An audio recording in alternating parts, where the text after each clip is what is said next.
Everybody, it is January 6th at 1 o'clock in the afternoon. This is the House Commerce and Economic Development Committee. We are joined this afternoon by Jeff Lawson, who is the Vice President of Tourism and Marketing for Hello.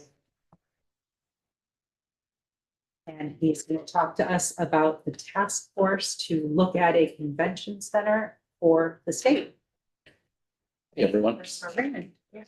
Welcome. Thank you for having me. Do you want us to introduce ourselves to you first?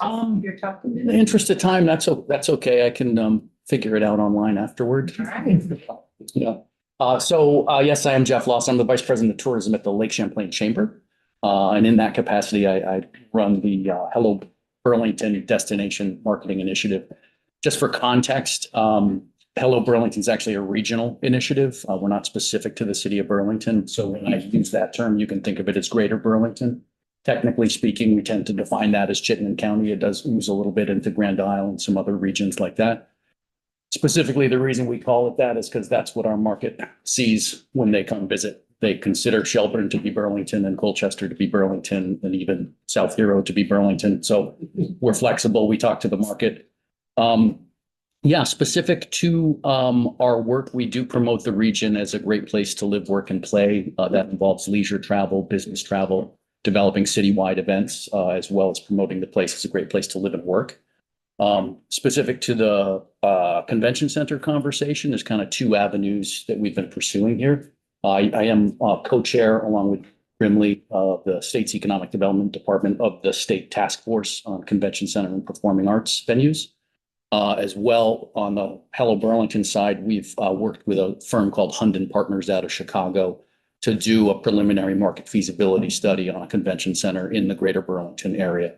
The conversations are probably going to cross back and forth between those two avenues. There's obviously a lot of common ground, but every once in a while, I may need to clarify what's what, just so people kind of understand. On the Hunden Partners feasibility study piece, that is very specific to greater Burlington. We did partner with Greater Burlington Industrial Corporation to fund that initial phase and also got some support from the state's economic development office on that. Most important probably to note too here is we do work with about 15, 16 lodging properties in our neck of the woods throughout Chittenden County. It's really probably the first time that many lodging properties have come together and shown real interest around this. Couple of factors making that happen, in particular, is the increase in room inventory in the Burlington area. Between 25 and the middle of 27, we'll see about a 50% increase in room inventory in downtown Burlington specifically.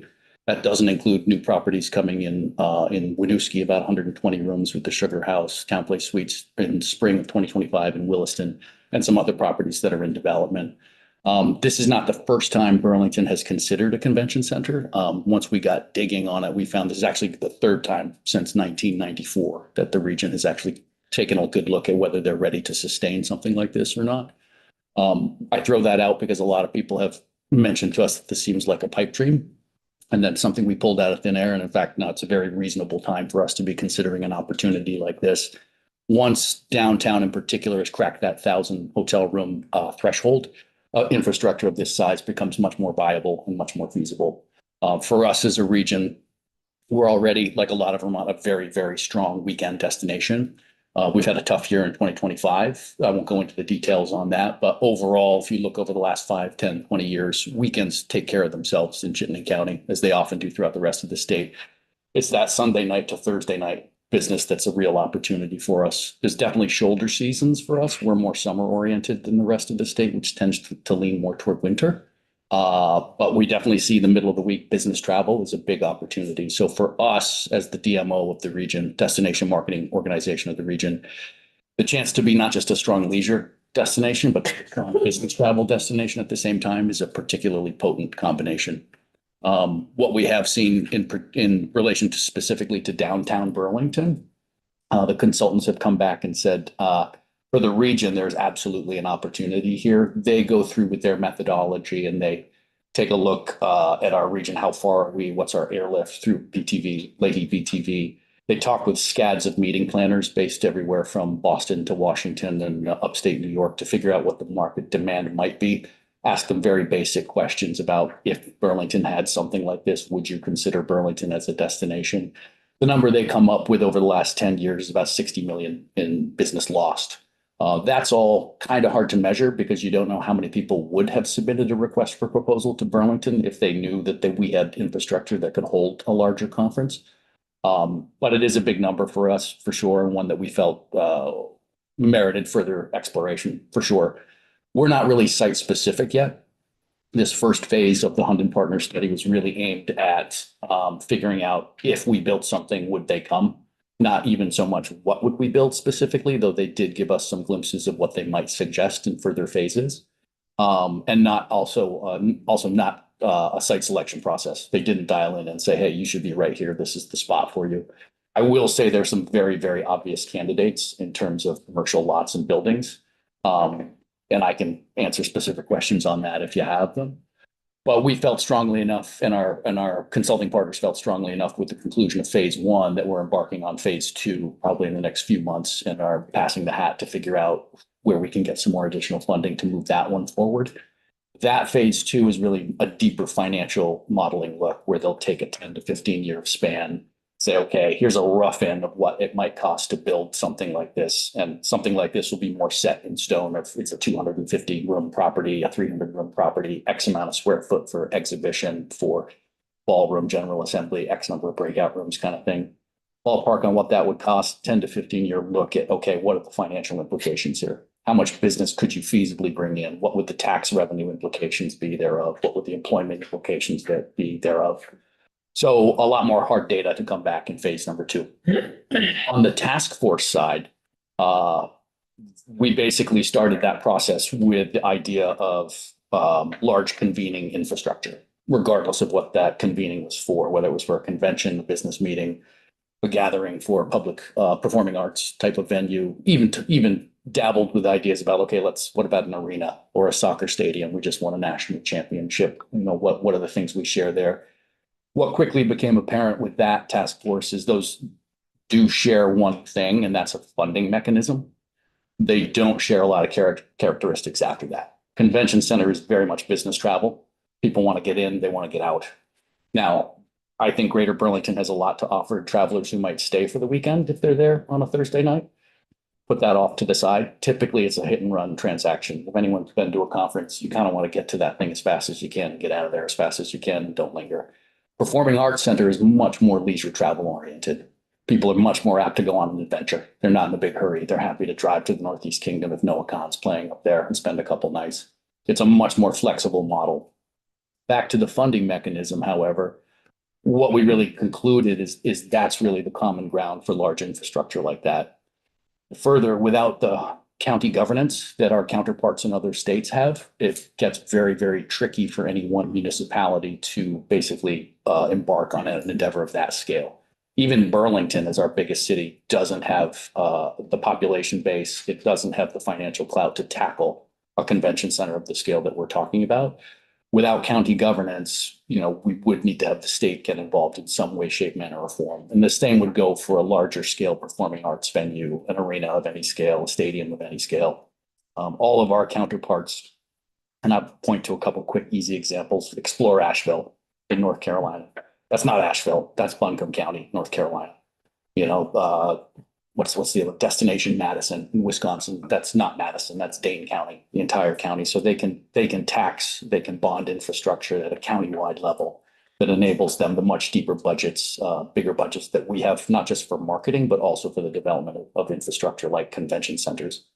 So that's kind of the thing that we walked out of the task force was kind of our primary conclusion there. And at this point, I've talked long enough. I feel like I'm not sure if I've covered everything I wanted to get out, but sort of talking too much. Is there something I'm forgetting? Or? And we've got some meetings. Meetings for phase two. Oh, and for your interim. Here, That's right. That's right. I don't know if you have seen it, but the interim report did come out in November for the state task force. And I think it's November 1st or 15th of 2026. We'll have another a final report issued out from that. I I know there've been questions about, I think we're only allowed to meet 6 times, and I don't know that we solved that here, but we're meeting more than 6 times. I hope that's okay. We figured it's a big conversation that takes a lot of dialogue back and forth, and we're typically meeting on a monthly cadence at this point in time. Jeff. Go ahead. Can you expand more about this conversation about county governance and how that would help this process? Yeah, so for example, all of my counterparts in different destinations around the country, we laugh about it at conferences, they wrangle elected officials. They work with the county commission and they talk about what are we going to do to fund the tourism industry in order to drive tax revenue. So they work with kind of a fixed body on, I don't want to call it predictable because it's politics, but me, on the other hand, I wrangle hoteliers. Hello Burlington is basically a voluntary participation initiative. All of the hotels that we work with, which is about 16 now, recognize the value of marketing and sales for the region. And they recognize the place needs to be promoted. But it gets a little tricky when you get that big and you're wrangling, they may be collaborators, but they're also competitors. So there can be a little bit of a lot of internal politics there. There's also a lot of turnover. You know, that industry rotates quickly. So anytime there's a change in management or ownership, you got to get out the dog and pony show, head over there and hopefully keep them within the fold. And the important piece, Emily, is they're putting money into destination development. So it's like they're taxing themselves. Yeah. So at a county level, they can implement a tax. And typically what happens in other places when you implement a lodging tax, a rooms tax, a hotel tax, whatever you want to call it, a portion of that is taken and allocated for marketing and sales. We don't do that here in Vermont at the state level. I don't think there's any local municipality that funds tourism in the state of Vermont. I think Manchester might give some money annually. But when you have that county governance, you can go to one body and you can convince that body that free marketing and sales is a really good thing because the visitors are actually paying for it. And it's a lot easier to manage. I say that now, you know. That's the thing. Yeah. I'm on the study committee for county governance. And so it is. Yeah. I mean, a lot of the conversations around emergency services, but I come from an arts background. So I think about community development. And I think there's we do leave a lot of money on the table. We do. Proxy structure. Yeah, we have a great group of core hotels that we work with. If we were to be working with a county commission, our budget would double overnight with the same fees attached. Yeah. Yeah. And there'd be a lot less time wasted bringing up the dog and pony show to convince people. Yeah, that's a big one. Yeah. Okay. Sean, I have a question right behind you. Yes, thank you very much. Can you hear me okay? Yes. Awesome. So this actually pertains to the same issue that was just being discussed. Madison, Wisconsin and Asheville, North Carolina were sort of used as examples. I think Buncombe County is about twice the population of Chittenden County and even more so in Dane County. Are these comps coming from the Hunting Group or are there other municipalities that are a little closer to the scale of the somewhat unusual smallness of our state's biggest city? But are those comps being explored for perhaps other municipalities that and county sort of alignments that are a little closer to the Burlington Chittenden scale? Yeah, they did give us some comparisons. I do want to point out that the comparisons I just made were really around funding mechanism, not so much for the convention center infrastructure itself. But they did give us a series of comparisons. Utah Valley Convention Center out in Provo popped out as one where there's quite a bit of alignment between our population size, for example.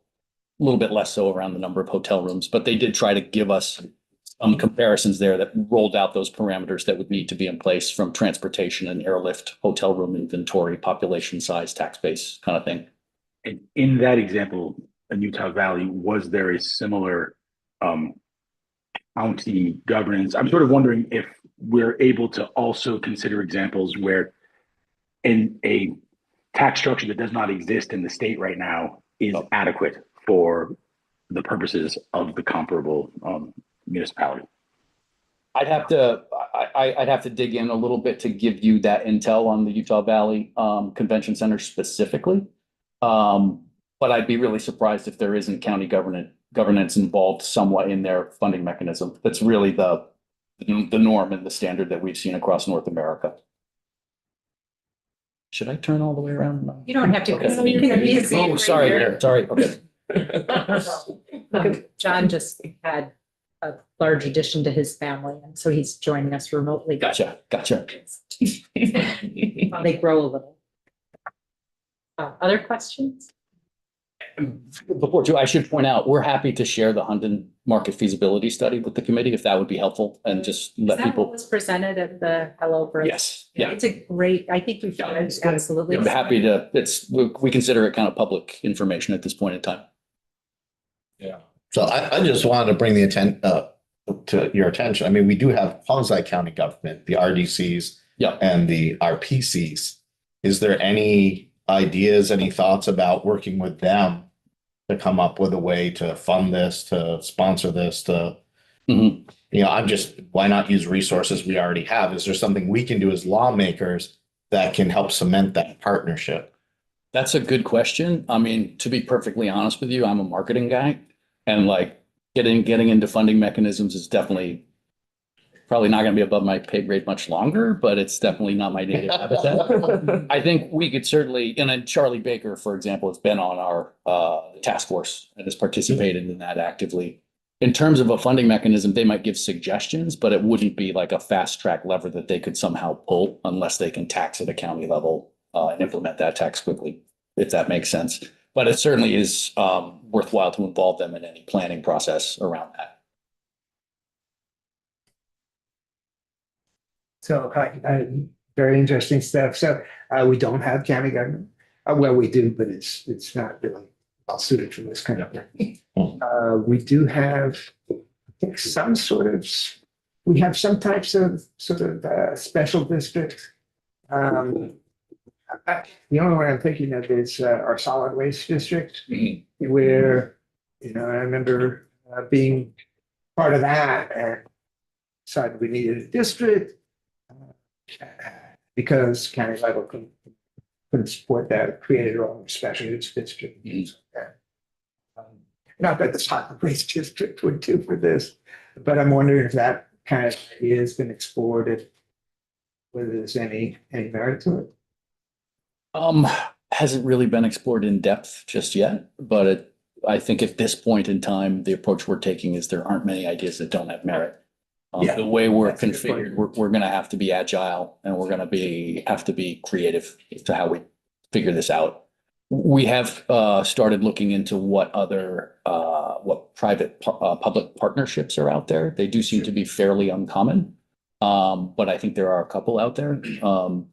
We want to dig into that a little bit, and I think probably the trickiest part of all of this is that convention centers really don't make money themselves. They're loss leaders, they're tax revenue drivers. Some entity has to kind of hold the bag on an annual loss in order that all those hotel rooms get filled, taxes are levied, and the ensuing secondary spend in the restaurants and with the retailers and with the area attractions unfolds and happens. And that's probably where we're going to have some bumps in that road, is trying to find out who's going to be that entity. I think that's where my question was going, right? Like what I understand from all the presentations is, and the report, there is a market that is missing, or there's a market need that we are not meeting that need in the state today. So there's an opportunity that we are missing for bringing in revenue. We don't have the typical ways to raise revenue for this construction that has been used in other parts of this country. Yeah. So the question is, we have a market need. We don't have the money to build the structure. And what do we do now? Is kind of, it's what I'm hearing from you. Yeah, I think that's a pretty fair analysis. I think there is the question mark around capital for construction, and then another smaller question mark around funding for ongoing maintenance and marketing and promotion. That smaller question mark's a lot easier for us to solve. But it's that first question of what that lump sum of money to build something, where's that actually going to come from? And I don't have a great answer for that just yet. But I do think we've pretty well spelled out that there is an opportunity here and there is a need. In terms of the opportunity side, we look at things like the University of Vermont or Beta Technologies and say like, we should be having every single electric aviation conference on the East Coast in Burlington, Vermont. We should be synonymous with that industry as their conference destination. Same goes for the academic stuff at UVM, that we're just starting to basically reap the benefits of having planted some seeds up there with them. So they know when you have the annual conference of Dean of Fine Art Colleges, that we can host that now. And we have the partnerships to roll that out.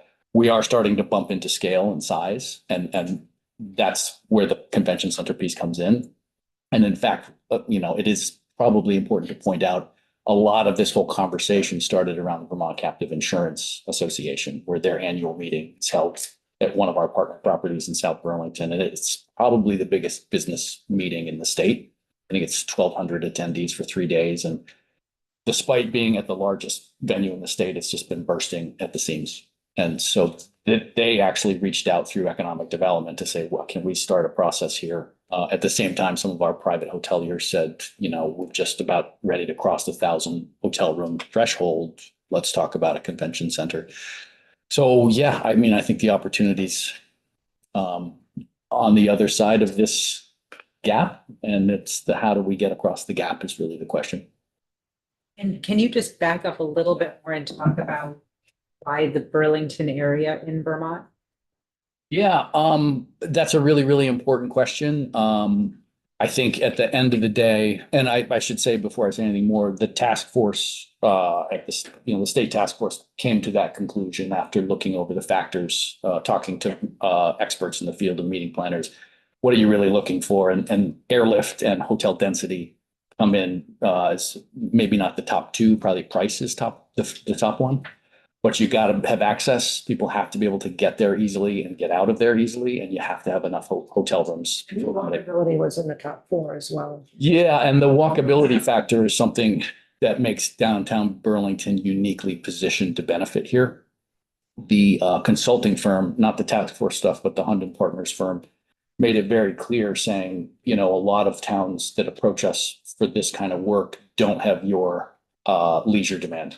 They're not seeing 60, 75% occupancy annually across the year, which is why they call us. You guys already are. What we can't do for them is build in walkability. Usually they want us to build a building, and we can do that. We can design that and make it up to spec for whatever the right meetings or conferences are going to be. What we can't do for them is create that walkability experience for attendees so that the attendees actually want to come and be in that place rather than somewhere in the middle of nowhere.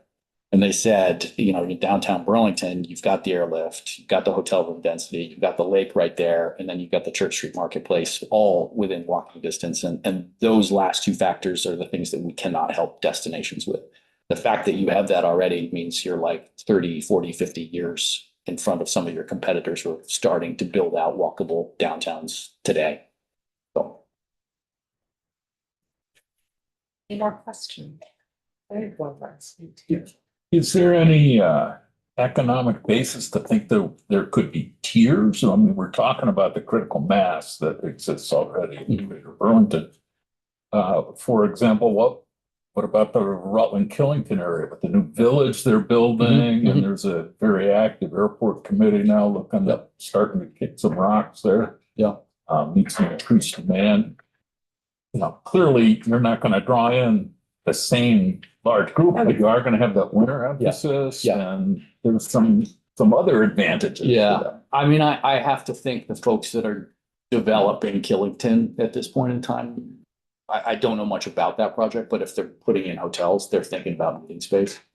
To your point about the resort thing, that may be more of what we call incentive and corporate meetings, where it's like a board of 15 to 20 people who come in and are willing to pay $300, $400, $500 per room per night because they're the board. For us, it's a little bit of a different animal, where we're looking more for associations. That VCIA, I would like that one, and I want 35 other VCA scale events across the county here. We're not, and basically there is a range of opportunity. is one way of saying it. Yeah. I think the key takeaway, whatever funding mechanism could be developed, could apply to any of them. Could also apply to a performing arts venue or a soccer specific stadium for Vermont Green. I'm just going to say that a few more times to get it into the testimony. Or an arena, for example, anything like that. It's that funding mechanism piece that we are sort of bumping up into now. I want to go back to the marketing conversation. So this kind of leads me into conversations around TIF and CHIP and those sorts of things, which all the research that I was doing, marketing became this critical component that by the end of the time, it wasn't being well paid attention to. So the ones that failed didn't have, you know, that built up demand. So I'm curious from your marketing background, and I mean, we talked about this with the countywide stuff, but does Vermont need to think about how we're marketing and how we also are interlinking our regions as we market towards? Mhm. Yeah. Yeah, I think for us, you know, as a state that relies on tourism more than 47 other states, that's like a mission critical thing to be thinking about, particularly with an aging workforce and brain drain and some of the chronic stuff that we've been facing across my lifetime anyway. Figuring out how to create the connective tissue between the tourism industry, which we tend to think of as somebody's vacation, and these other critical destination specific initiatives of bringing people in to live and work, can pay really, really big dividends in the end. It takes a lot of funding and a lot of strategy work to make that happen. We've definitely seen an explosion of marketing and promotion in the pandemic. Everybody got a really stark look for 1 year of what their cash registers looked like without visitors, and put in a great deal of money. And even VDTM's budget increased significantly during that window of time. I'd encourage all of you to look into some of the documentation they've developed, in particular the two tourism economic impact studies from 2023 and 2024. Very, very valuable to truly understand the breadth and depth of visitor impact on the state's coffers. And also some of the destination management work they've been doing, developing documents that we've never had. You know, again, for a state that is in the top 3 that need tourism more than any others to never even have had a destination management plan until 2025, kind of shows some anemic funding levels that could be problematic. And I believe they'll be going back to facing what their budget was in 2019, which I think was $3 million, which is frankly, I'm not sure. I won't say anything more about that, but that's not a feasible amount of money for them to do the work that's necessary. Yeah, let alone create that connective tissue into talent attraction, workforce development, all those other pieces. Yeah. And then, yeah. Thank you. You're welcome. Anyone have anything else? Austin, do you have anything you want to add? Other than that, I'm just here if folks want to continue the conversation, how we can use me as a conduit to Jeff and obviously working any level of consistently on this. And for the record, For the record, Austin Davis, Director, Government Affairs, Chair. thank you. And I'm on the task force as well, so you can also funnel questions to me and I can be in touch. Well, thank you so much. Thank you all very much. We really appreciate it, and we look forward to more conversations about it. Absolutely. In terms of the Hunden report, can I just see it? Okay, great. Yeah, Anna Grace is our. Good. We'll make sure that the whole committee gets it and it gets Great. posted on our website as well. Thanks again. Thank you. Thank you. All right, folks, we have a break now until 2. So we